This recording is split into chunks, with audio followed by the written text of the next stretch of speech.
Madeline and Maura, thank you again for a fun start to our service this morning, and welcome to all of you. Glad to have you here at the Unitarian Universalist Church of Spokane, where we join together to create a nourishing, liberal religious home and to champion justice, diversity, and environmental stewardship in our wider world, or as we say in short, to create community, find meaning, and work for justice. As always, we begin by welcoming all that you bring with you to this space, all of your unique beliefs, your background, your lifestyle, your experiences, your differences. All that helps make you who you are is welcome here this morning. And this, of course, includes those who are in the room with us, whether you are a regular attendee or maybe joining us even for the first time, you're equally as welcome and appreciated. And it includes the many of you who are streaming with us this morning as well. So welcome to one and all. I do want to point out before we begin that our unity candle is lit at the front of our sanctuary, something we do in our services after one of our members has passed away. I got a message earlier this week from Jim Douglas that his father, John Douglas, had passed away actually on May 26th at the age of 96. He and his wife, Eileen Starr, who were very active here for many years but have not been able to attend much in recent years. Eileen passed away in October of 2020. And so please keep Jim and Elizabeth, their children, who are also grieving the relatively recent loss of their brother Carl in 2018. So a lot of loss in that family. And we will remember John's light and Eileen's light and think of the whole family throughout our service by keeping our unity candle lit in his honor and his memory. So let's take a few moments now, as is also usual in our service, to greet one another.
more time to visit as always during social hour following our service, so please stay around for that.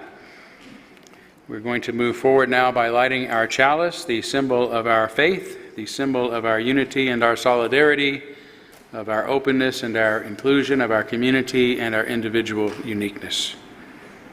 May this small flame be our offering of warmth to those who are cold and alone, and a light to those in darkness.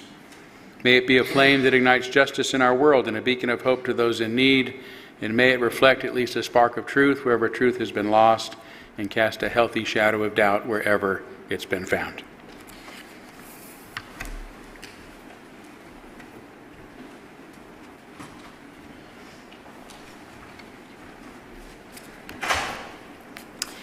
Our opening reflection this morning is a poem by Maya Angelou. It flew into space on the spaceship Orion. A brave and startling truth.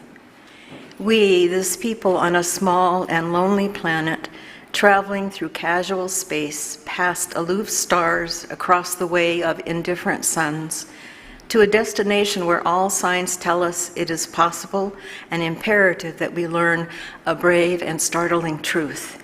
And when we come to it, to the day of peacemaking, when we release our fingers from fists of hostility and allow the pure air to cool our palms, when we come to it, when the curtain falls on the minstrel show of hate and faces suited with scorn are scrubbed clean, when battlefields and Colosseum no longer rake our unique and particular sons and daughters up with the bruised and bloody grass to lie in identical plots in foreign soil, when the rapacious storming of the churches, the screaming racket in the temples have ceased, when the pennants are waving gaily, when the banners of the world tremble stoutly in the good, clean breeze, when we come to it, when we let the rifles fall from our shoulders and children dress their dolls in flags of truce, when landmines of death have been removed and the aged can walk into evenings of peace, when religious ritual is not perfumed by the incense of burning flesh and childhood dreams are not kicked awake by nightmares of abuse. When we come to it, then we will confess that not the pyramids with their stones set in mysterious perfection, nor the gardens of Babylon hanging as eternal beauty in our collective memory, not the Grand Canyon kindled into delicious color by western sunsets, nor the Danube flowing its blue soul into Europe, nor the sacred peak of Mount Fuji stretching to the rising sun. Neither Father Amazon nor Mother Mississippi, who without favor nurture all creatures in the depth and on the shores. These are not the only wonders of the world when we come to it. We, this people on this minuscule and kithless globe, who reach daily for the bomb, the blade, and the dagger, yet who petition in the dark for tokens of peace. We, this people on this mote of matter, in whose mouths abide cankerous words, which challenge our very existence. Yet out of these same mouths come songs of such exquisite sweetness that the heart falters in its labor and the body is quieted into awe. We, this people on this small and drifting planet, whose hands can strike with such abandon that in a twinkling life is sapped from the living, yet those same hands can touch and such healing, irresistible tenderness that the haughty neck is happy to bow and the proud back is glad to bend.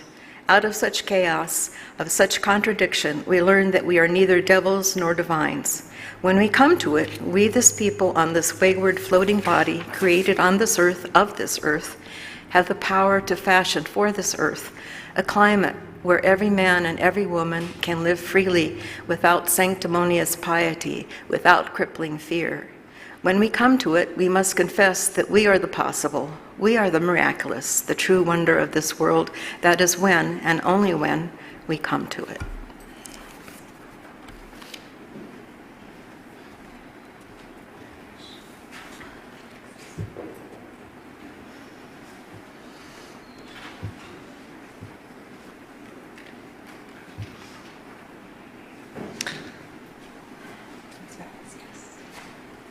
Rise if you'd like, as you're willing and able. We'll be singing number 301.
We'll now kindle our candles of care for those who are most on our hearts and minds this morning, and we begin, as we have been for some time now, on behalf of the people of Ukraine and that part of the world that are being most impacted by the violence there. And I want to include in that the Russian people. I'm very concerned about the cluster bombs that are going to be heading from the U.S.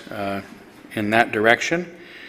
Despite my belief we should be supporting Ukraine, those are weapons that have been banned by many members of the United Nations and can kill rather indiscriminately. So again, I'm thinking about everybody in that region of the world being most impacted by the violence there, and that is why we kindle this candle each Sunday.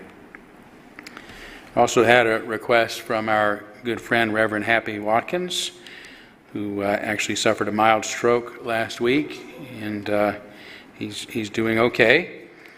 But he also is grieving the recent loss of one of his best friends, Ivan Bush, who all this sort of happened at the same time. So please keep Happy in your thoughts. He always calls me when he's going through something and asks us to kindle a candle for him. So he really appreciates our thoughts. Let's take a moment of silence on behalf of others you might be thinking of, and as always, you're welcome to name them aloud at this time if you'd like.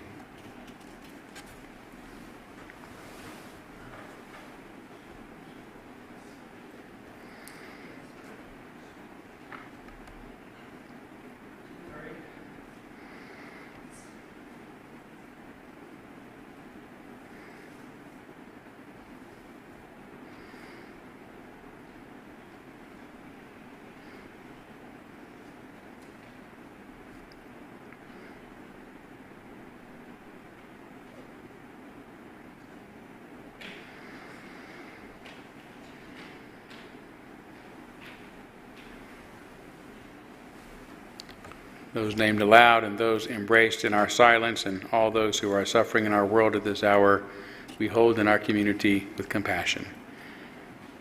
And we now gratefully give and receive this morning's offering, which helps sustain this community and our mission to the larger world.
Thank you, Maura.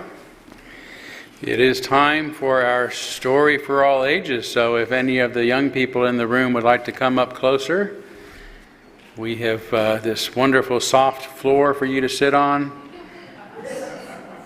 made out of polished cotton. Well, you can sit in the chairs too. Good for you. Sit exactly where you want. So that's wonderful. Okay. So I've got a friend I'll bring up in a minute, but I want to talk to you a little bit today about endangered species. You know what an endangered species is? Tell us. What is it? You tell us. Go ahead. We'll take two turns. So you go ahead. Your hand was up first. Pandas are a type of, yes, a kind of endangered species. Yes, go ahead. You were going to say? You were going to say pandas too, weren't you? Sorry. So let me say, I'll give you a clue, okay? An endangered species is a species that might go away because there aren't many of them left. They're in danger of disappearing. Yes? Pangolins? Yes, pangolins. Good. You're right, they are endangered. Yeah. Well, I'll give you another hint, okay? Most of the largest animals on the planet are endangered. So what are some large animals? Dinosaurs? Too late. Too late. Yeah. Thanks for the warning, but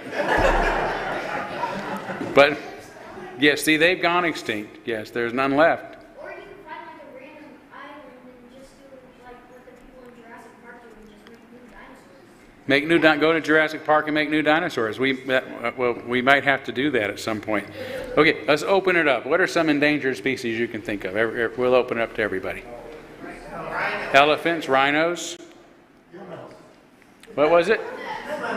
Humans, yes. Yes, humans are endangered even if we don't know it, but there's more than 7 billion of us compared to some other animals.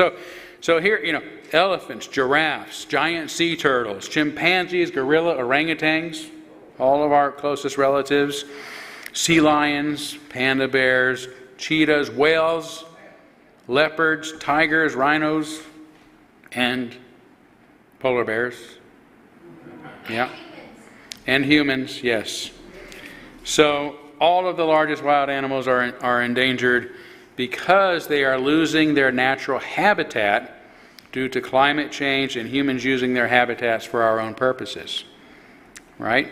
So without thinking much about it, we're changing the world to look like what humans want, not considering the needs of other creatures. Today, there are less than 1 million tons of large animals on the earth. If we wanted to put it into pounds, there are less than 1 million tons. That might sound like a lot, 1 million tons, but less than 1 million tons. There are over 300 million tons of humans.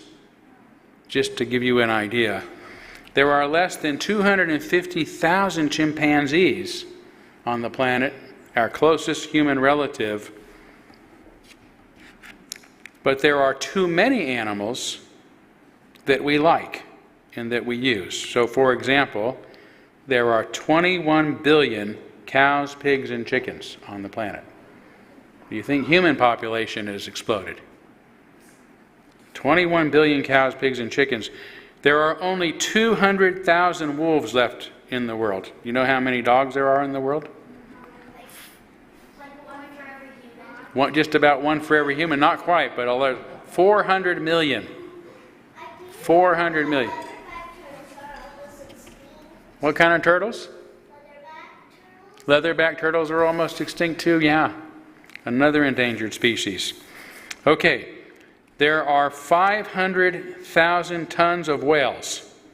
500,000 tons of whales. Not 500 million, 500,000 tons of whales, the largest mammal on Earth, compared to 2 billion tons of cars. Do you think a billion, it sounds like a large number?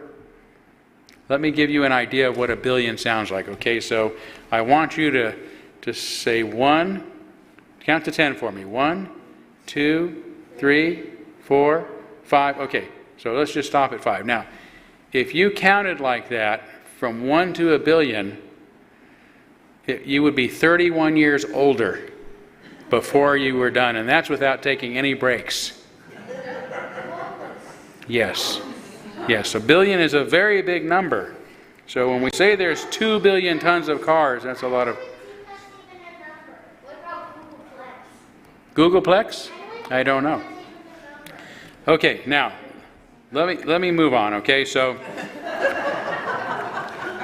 because I brought a special friend who's part of an endangered species to help us come up with some principles that we can live by to help our other animals, friends on this world, okay? Okay?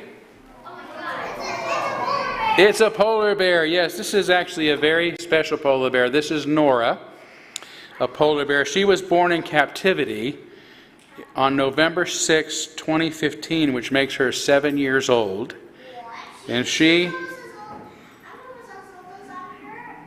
You're almost as old as her? Yeah. You're almost 7. Wow. You've got a playmate, don't you? Yes. Well, she's not too... She actually lives at the Oregon Zoo in Portland, so not too far from here. And Nora was abandoned by her mother right after she was born and had to be raised by humans. Now, don't judge her mother, because her mother was also raised in captivity, and sometimes when wild animals are raised in that captivity, they don't know what to do. They don't know how to behave. So when she was born, she weighed less than 1 pound. Smaller than a squirrel. Yeah. And today she weighs about 500 pounds, which sounds like a lot, but it's not that much for a polar bear. Yeah, I'm very strong. I'm very strong. I work out, okay? So most polar bears weigh between 800 and 1,300 pounds, and that's pretty true of animals that are kept in captivity. They're not as heavy or as healthy as their wild counterparts. So Nora happens to have very fragile bones because she didn't get the nutrients she needed when she was an infant, and she's actually had a broken leg and had to have some major surgery. But there's a book written about Nora, and you can learn about her in a book. There's lots of people that know and care about her. But polar bears are actually meant to live in the wild where they can grow big and strong. And today there are lots of endangered species. Polar bears are endangered because they've lost their Arctic habitat. The ice is melting and they don't have places to stand and to hunt the sea lions that are also an endangered species. So we're going to ask Nora, who doesn't talk very often, but she can say a few words, what she thinks some of the principles are that we can live by to help our planet and to help the other animals on it. So Nora, what would you suggest is a principle we could use? Sharing. Sharing. I think she means that we need to realize that we share this planet with other creatures. We don't own it. It belongs to all of us, or we belong to it. Is that what you mean? Yes, so share our earth with other creatures. And what else? Caring. Caring. So we should care for the other animals on the planet too, right? Other creatures. We have a responsibility to watch out for their well-being, especially when we're doing things to the planet. Is that what you mean? Yes, I thought so. Okay, do you have any other principles? What's one more principle? Bearing. Bearing. Okay. So that's a double entendre since you're a bear, I think, but I think what you mean by that is that we need to bear responsibility for our behaviors and for the damage we've done, and do what we can to repair the earth and repair the habitats and restore animals that are extinct or going extinct to a healthy balance on the planet. Is that what you meant? Yes. Well, thank you so much, Nora, for representing polar bears and all the endangered species of the planet and coming and giving us some principles we can live by. What are those principles? Do you remember? Sharing. Yes, sharing, caring, and bearing. Thank you. We'll let Nora go and sing our children to religious education.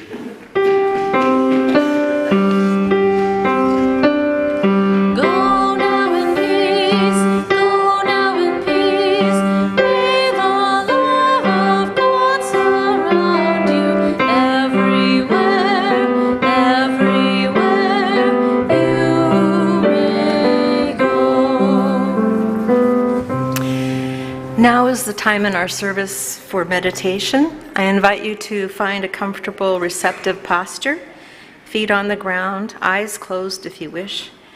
Take some deep breaths while I lead you into silence with this writing attributed to Black Elk, a Sioux elder. Everything the power of the world does is done in a circle.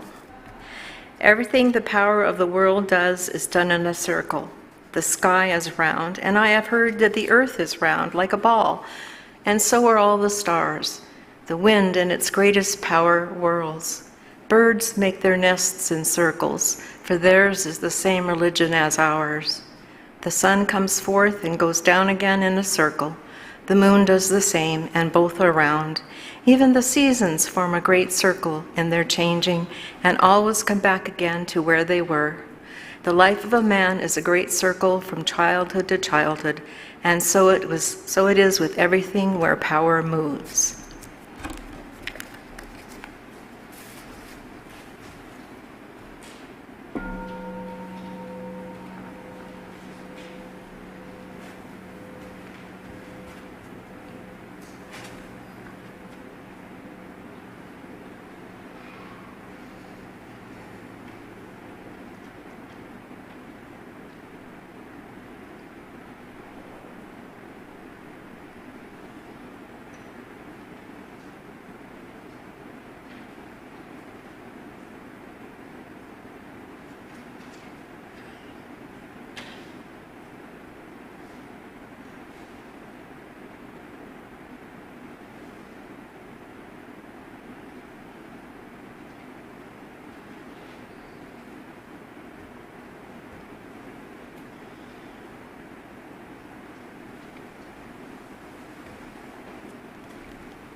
For our reading today, I'm actually going to invite you to do a responsive reading with me, number 594 in the back of your gray hymnal, number 594.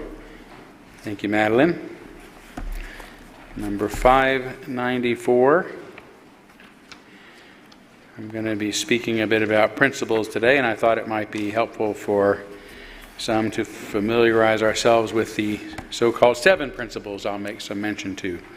Number 594, I will begin and ask the congregation led by Madeline to be our respondents. We affirm and promote the inherent worth and dignity of every person. We believe that each and every person is important. We affirm and promote justice, equity, and compassion in human relations. We believe that all people should be treated fairly. We affirm and promote acceptance of one another and encouragement to spiritual growth. We believe that our churches are places where all people are accepted and where we keep on learning together. We affirm and promote a free and responsible search for truth and meaning. We believe that each person must be free to search for what is true and right in life. We affirm and promote the right of conscience and the use of the democratic process. We believe that all people should have a voice and a vote about the things which concern them. We affirm and promote the goal of world community with peace, liberty, and justice for all. We believe that we should work for a peaceful, fair, and free world. We affirm and promote respect for the interdependent web of all existence of which we are a part. We believe that we should care for our planet Earth.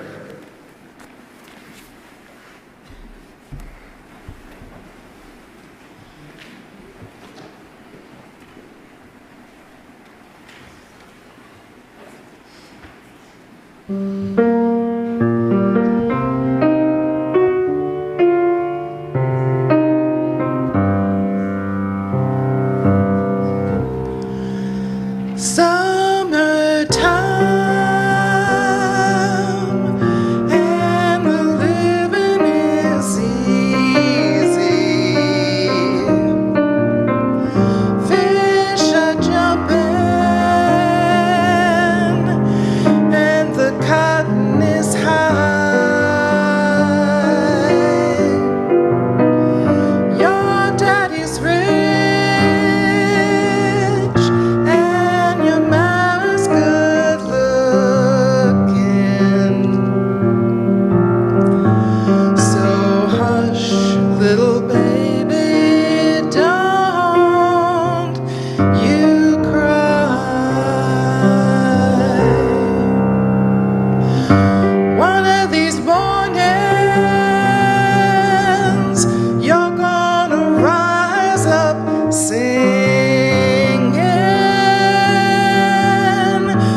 reach for the sky. But till that morning, ain't nothing can harm you with your mammy and your daddy standing by.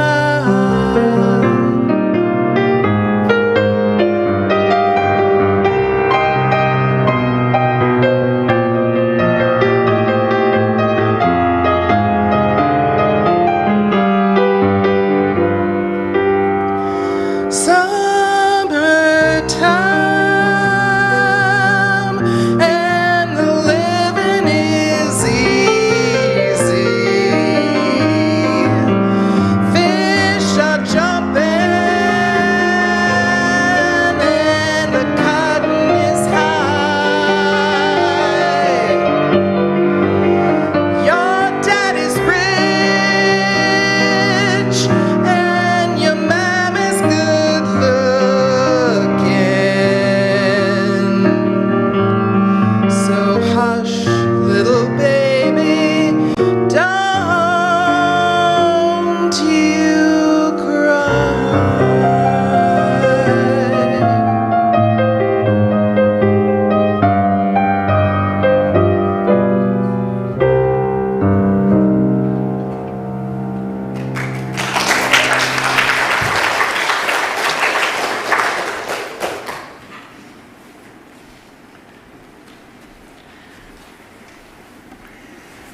Marianne, thank you. You did it again. I hope you only find my sermon as enjoyable a second time. You're leaving? I don't blame you. Yeah. No.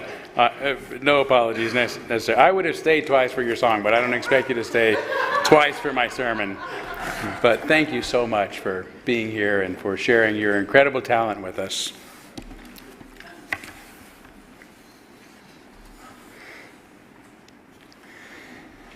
So during the Unitarian Universalist Association's annual General Assembly, only a couple of weeks ago, a majority of delegates reportedly voted to get rid of the 7 principles, those principles we just read together, that have been part of the Unitarian Universalist Association's bylaws since 1984.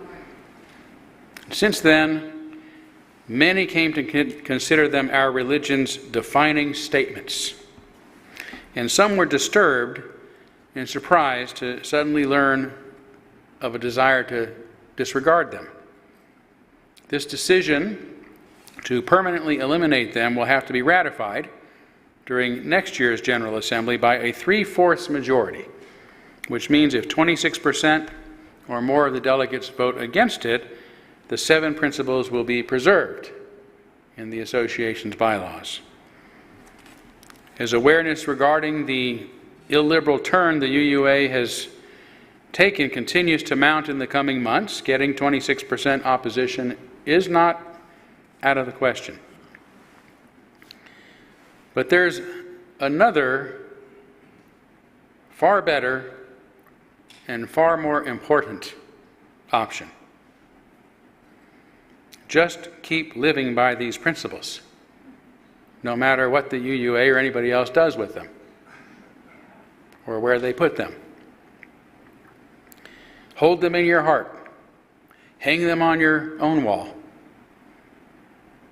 Have them placed into your own congregation's bylaws. It doesn't matter where they are preserved so long as we follow them. And in my opinion, the UUA leadership has not been acting in accord with these principles for several years, which is what should really be of concern to us, not whether or not or where they are written down. Developmental psychology informs us that living to fulfill certain universal principles rather than our own interests or the expectations of others reflects the height of moral development, of human moral development, This is why having principles is so important, because they serve to guide our decisions no matter what we want for ourselves or what others want from us. But for this to happen, our principles need to be part of us. Part of how we think and how we feel and how we live. Not part of a list engraved in stone or written on paper or digitized in a cloud. Remember Jesus' parable of the Samaritan who helped a man who was nearly beaten to death by robbers after the unfortunate fellow had already been passed by a priest and a lawmaker? Samaritans were considered second-class, unclean citizens by the religious establishment of the day, yet Jesus considered him the true follower of his religious principles, not the priest or the lawmaker who ignored the man. Principles are registered in our actions, not our transcriptions. This is why, as good an articulation as our liberal religious values as the 7 principles are, I do not limit myself to their scope or language. For the language used to frame any principles is merely an attempt to communicate something deeper than words, something universal that only exists when it is embodied in our behaviors and our relationships. That's where our principles exist, in our behavior and in our relationships. There are plenty of other ways of stating our values and the principles we strive to live by. When we hear or read them stated, we resonate with them and think, yes, those are my principles too. But it is not the language they are packed in that is important. It's the feeling and the instinct within us that agrees, the sentiments we carry within us that are always present to guide us to do what we believe is the right thing. Right? How many of you go about life making ethical decisions by saying, now wait a minute, let me see what my principles say. Right? There's a memorable verse in the Hebrew Scriptures meant for those who thought it was merely enough to recite the 10 Commandments that had been engraved in stone, yet continue to treat others with disdain. It says, I will remove your heart of stone and give you a heart of flesh.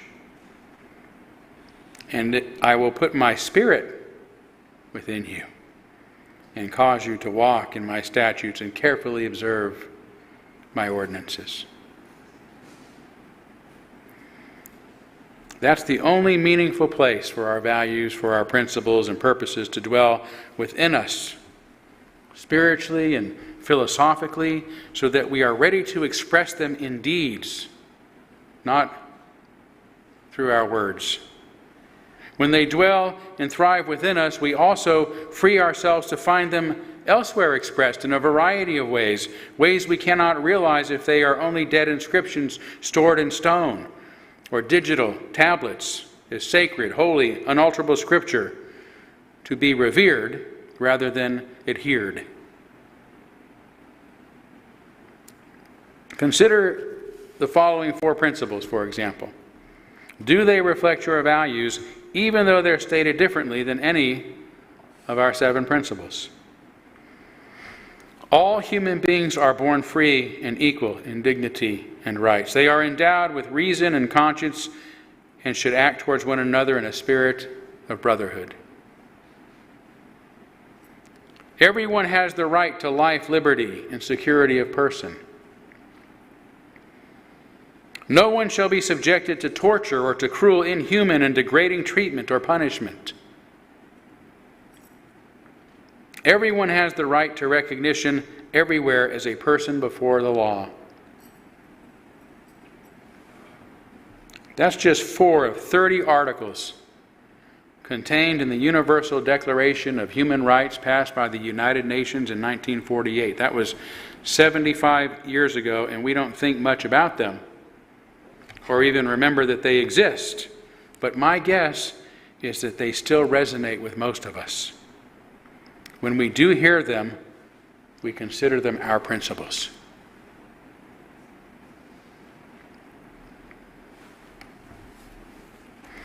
I recently attended a presentation on the Earth Charter during a meeting of 2EM, the Second Enlightenment Movement, which has members from around the world, including one here in Spokane. The Earth Charter, founded more than 20 years ago, as its website explains, is a document with 16 principles that drive a global movement towards a more just, sustainable, and peaceful world. The presenter, another member of the 2EM, was not only one of the Charter's authors, but also a Unitarian minister, Reverend Ron Engel. For those who've been around for a while, you may remember Reverend Ron leading a series of discussions about the Earth Charter at our church during the 1990s. When I first planned on sharing what I've learned about the Earth Charter with you, because I was so moved by the reading of these principles, I didn't realize how timely the topic of principles was going to be for us Unitarians and Unitarian Universalists. Yet what better way to help us understand the nature of principles as living expressions of our ethical instincts and wishes than by considering 16 principles, unlike the UUA's 7 principles, yet that upon hearing may stir and motivate us just as deeply. So I'm going to simply read them to you with a little bit of explanation after each principle, and ask you to consider the next few minutes as a form of meditation, not an intellectual exercise, not a, oh, I agree with that. I want you to think of it as a meditation. Sense how you feel. How do they make you feel? Is there something in you that resonates? Because that's what we're trying to get at. That's the point, to help us understand that's where our principles are. And words can only be in alignment with them. Okay. By the way, these principles are rooted more deeply in 4 pillars: respect and care for the community of life, ecological integrity, social and economic justice, and democracy, nonviolence, and peace. Principle number 1, respect Earth and all life in all its diversity. This means recognizing that all beings are interdependent, and every form of life has value regardless of its worth to human beings. And it means affirming faith in the inherent dignity of all human beings and in the intellectual, artistic, ethical, and spiritual potential of humanity. Number 2, care for the community of life with understanding, compassion, and love. This means accepting that with the right to own, manage, and use natural resources comes the duty to prevent environmental harm and to protect the rights of people. And it means affirming that with increased freedom, knowledge, and power comes increased responsibility to promote the common good. Number 3, build democratic societies that are just, participatory, sustainable, and peaceful. This means ensuring that communities at all levels guarantee human rights and fundamental freedoms and provide everyone an opportunity to realize his or her fullest potential. And it means promoting social and economic justice, enabling all to achieve a secure and meaningful livelihood that is ecologically sustainable. Number 4, secure Earth's bounty and beauty for present and future generations. This means recognizing that the freedom of action of each generation is qualified by the needs of future generations. And it means transmitting to future generations values, traditions, and institutions that support the long-term flourishing of Earth's human and ecological communities. 5, protect and restore the integrity of Earth's ecological systems with special concern for biological diversity and the natural processes that sustain life. This means adopting that goes back to what the story I told to the kids, right? We're losing biological diversity because we're changing the molecules of the planet to the very few that humans want to have around. So most of the molecules are cows and chickens and pigs and roads and asphalt and that kind of stuff. We've got to have biological diversity. This means adopting at all levels sustainable development plans and regulations that protect and conserve our environment. It means protecting conservation, wildlife, and marine habitats, maintaining biodiversity, the recovery of endangered species, and consciously regulating our use of water, soil, forests, and oceans. 6, prevent harm as the best method of environmental protection, and when knowledge is limited, apply a precautionary approach. This principle means putting the needs of the environment first when we're not sure about the impact of our decisions and that our behaviors might have. It means considering the wider and global consequences of our local and national actions.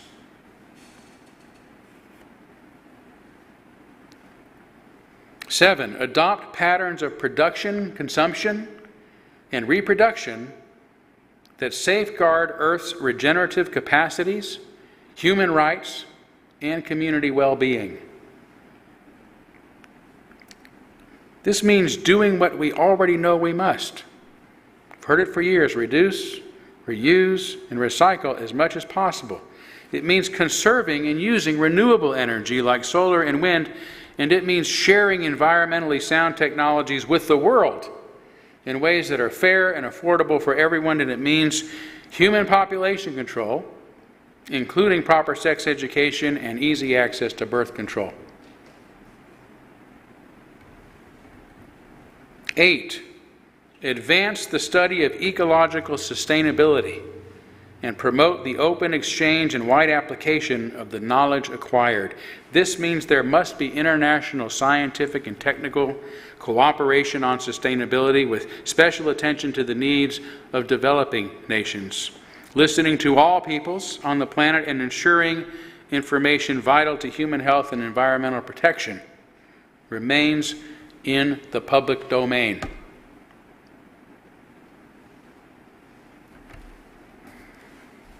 9, eradicate poverty as an ethical, social, and environmental imperative. This means guaranteeing that the international human right to potable water, clean air, food security, uncontaminated soil, shelter, and safe sanitation is maintained, and allocating the national and international resources necessary to do so. It means empowering every human being with the education and resources needed to secure a sustainable livelihood and to provide social security and safety nets for those who are unable to support themselves.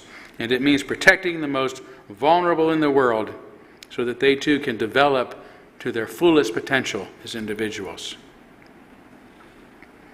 There's a lot packed into these statements. 10, ensure that economic activities and institutions at all levels promote human development in an equitable and sustainable manner. This means promoting economies that adequately distribute wealth across the globe, relieving onerous international debt, promoting just labor standards, and holding multinational corporations and international financial institutions responsible for the harm that they may cause to humans and to the environment. Not leaving it up to us taxpayers to pay the consequences or to suffer the consequences. 11. Affirm gender equality and equity as prerequisites to sustainable development and ensure universal access to education, health care, and economic opportunity. The intent of this principle is pretty clear, that we must secure global rights, global human rights and safety for women and girls by ending all forms of violence against them and empowering them to fully participate as equals in all areas of life: economic, political, civil, and social. 12. Uphold the right of all without discrimination to a natural and social environment supportive of human dignity, bodily health, and spiritual well-being, with special attention to the rights of indigenous peoples and minorities. This means eliminating discrimination in all its forms, such as that based on race, color, sex, sexual orientation, religion, language, and national, ethnic, or social origin, with special attention again to the rights and welfare of indigenous people, young people, and other marginalized groups. 13. Strengthen democratic institutions at all levels and provide transparency and accountability in governance, inclusive participation in decision-making, and access to justice. This means protecting the free flow of information and news around the world. It means promoting local, regional, and global participation in decision-making. Right? I mean, shouldn't we have global elections at times on issues that impact us all? Isn't that more within the democratic spirit than isolating ourselves into nation states? We can't stop the smoke at the Canadian border. We've tried, but it keeps getting past the guards.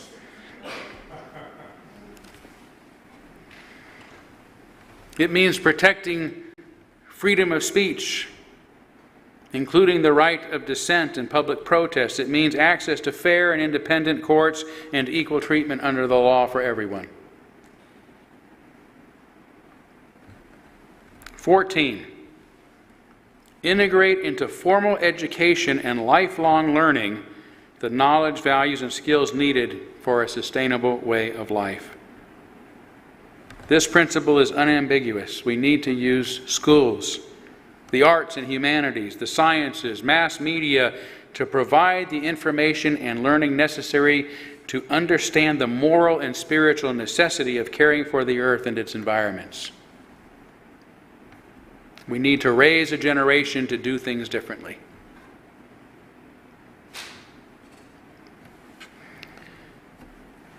"15. Treat all living beings with respect and consideration." That's an easy one to remember. Treat all living beings with respect and consideration. This means recognizing that we share our planet with all creatures. It belongs to them as much as to us, and that they do not belong to us. We must protect them and their habitats and treat them humanely, even in our husbandry and hunting methods. Finally, 16. Promote a culture of tolerance, nonviolence, and peace. This succinct principle refers to a lot of goals, including support and cooperation among nations, strategies for preventing violent conflict between us, collaborating globally to solve our problems like global warming, global demilitarization, including the elimination of nuclear, biological, and toxic weapons, and keeping outer space free from our weapons of war. It means peace comes by recognizing that we are all part of one human family who share and are connected by one earth. So that's it. 16 principles that are not written in our UUA bylaws. Yet I'm guessing if you're here today, you probably agree with most of them, if not all of them. They are meaningful to us religious liberals, even though some of us may never have heard of them before. Even those who have surely have not memorized them. Yet we recognize these principles as our own because they resonate with our own ethical sensibilities and moral instincts. The same is true with the UUA's 7 principles. We might be able to remember a couple of them, but few of us can recite all of them by heart. And the same is true of most of the principles that we hold dear, those contained in the U.S. Bill of Rights, for example, or those in the Universal Declaration of Human Rights that I previously mentioned. This is so because all such statements are merely an outward attempt to articulate our own inward ethical desires and values. And that's where they dwell. And that's why nobody can take them away from us. Even if all these documents disappeared, we'd be able to articulate these same values, maybe not verbatim, but adequately enough to express these same principles. But this isn't only about coping with the perceived loss of our religion's principles as registered in the UUA bylaws. For that, again, is not their source. It has merely been one container that gave specific form to the sentiments that remain in our hearts and live through our actions and our relationships. This is the reason, just as you don't have to worry about memorizing them, you don't have to worry about losing them. The real concern with the recent decision to move forward by eliminating them should be that there are apparently many in the Unitarian Universalist Association who no longer share these values. And that is a real loss. That's what we're really grieving about. But even this isn't the point that I've been trying to make this morning. My purpose, rather, is to excite us about the possibility of expanding upon the values that we hold most dear, because we so easily get locked in to the things we write down. If nothing else, I hope you leave here today excited about learning more about the Earth Charter, which you can do easily by Googling Earth Charter or going to its website at earthcharter.org. Easy to remember. And as you do, remember the spirit that holds them within cannot be contained in just 7 principles, no matter how well they have been written, nor even in 16 principles, nor in 10 commandments, nor 4 noble truths, nor 5 pillars, nor 7 habits of highly effective people.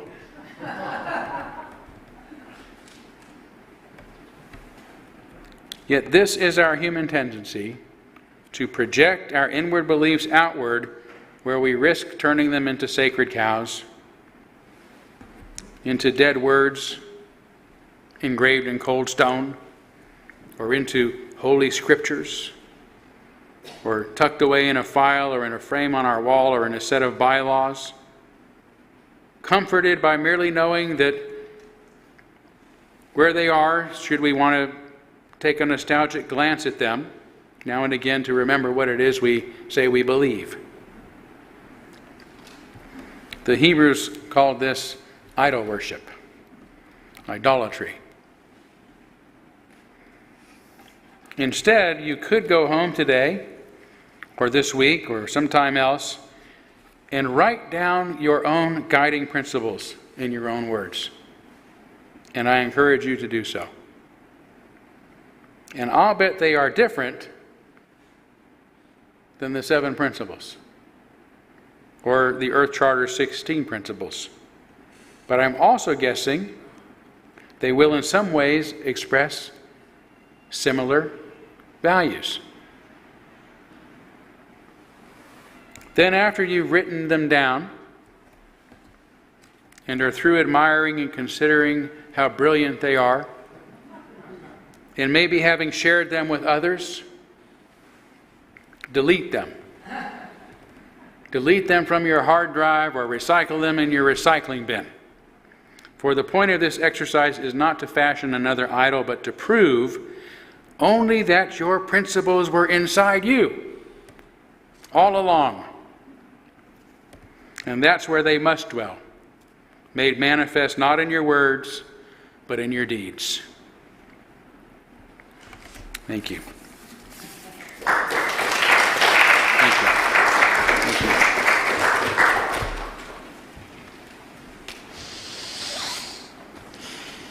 So stand if you would like.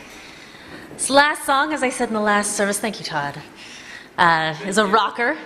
Yeah, you got to get our blood moving. You gotta go stretch a little bit. I'm gonna go for it. Moves a little fast, and you can do the words, you can la la la, you can hum if you want. I'm gonna go for it. We're gonna go for it.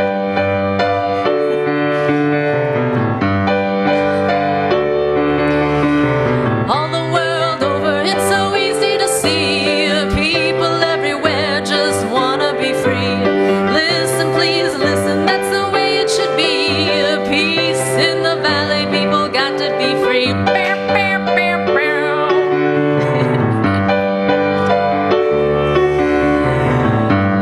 You should see what a lovely, lovely world this would be if everyone learned to live together. Seems to me such an easy, easy thing it should be. Why can't you and me learn to love one another? Up in the mountain, everywhere just wanna be free. Can't understand, it's so simple to me. People everywhere just wanna be free.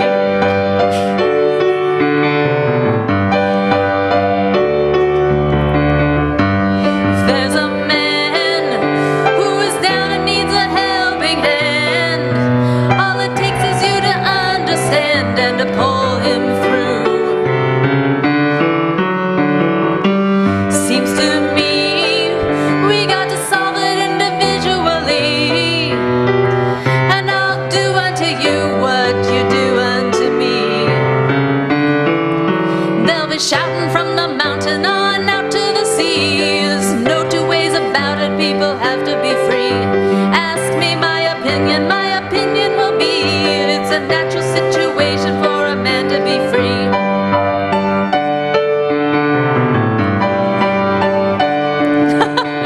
Oh, what a feeling just come over to me. It's enough to move a mountain and a blind man see. Everybody's dancing, come on, let's go see. There's a peace in the valley, now we all can be free.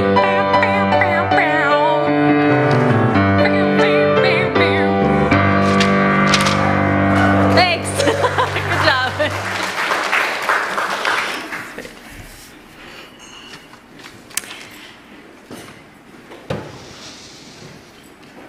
Our benediction today is by Wendell Berry, who's a poet and natural writer, or writer of natural.